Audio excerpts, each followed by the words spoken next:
اعوذ باللہ من الشیطان الرجیم بسم اللہ الرحمن الرحیم۔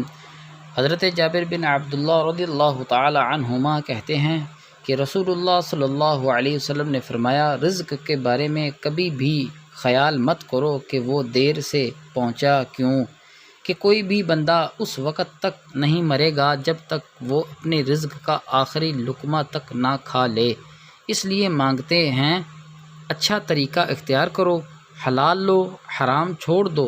حضرت ابو ہریرہ رضی اللہ تعالی عنہ سے مرفوعاً عامری ہے کہ کسی آدمی کے دل میں ایمان اور کفر جمع نہیں ہو سکتے، اور نہ جھوٹ اور سچائی اکٹھے ہو سکتے، اور نہ ہی خیانت اور امانت اکٹھے ہو سکتے۔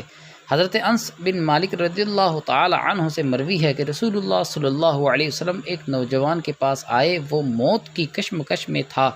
آپ صلی اللہ علیہ وسلم نے فرمایا، تم اپنے آپ کو کیسا محسوس کر رہے ہو؟ اس نے کہا، اے اللہ کے رسول صلی اللہ علیہ وسلم، میں اللہ تعالیٰ سے رحمت کی امید رکھتا ہوں اور اپنے گناہوں سے بھی ڈرتا ہوں۔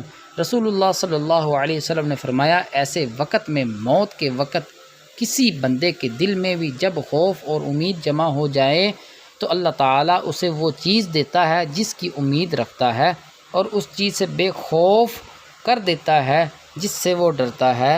اللہ تعالیٰ ان تمام حدیث پر عمل کرنے اور دوسروں تک شیئر کرنے کی توفیق عطا فرمائے، آمین بجاہ النبی الامین۔ وصلی اللہ تعالی علی رسول خیر خلقہ سیدنا و مولانا محمد وعلی آلہ و اصحابہ اجمعین۔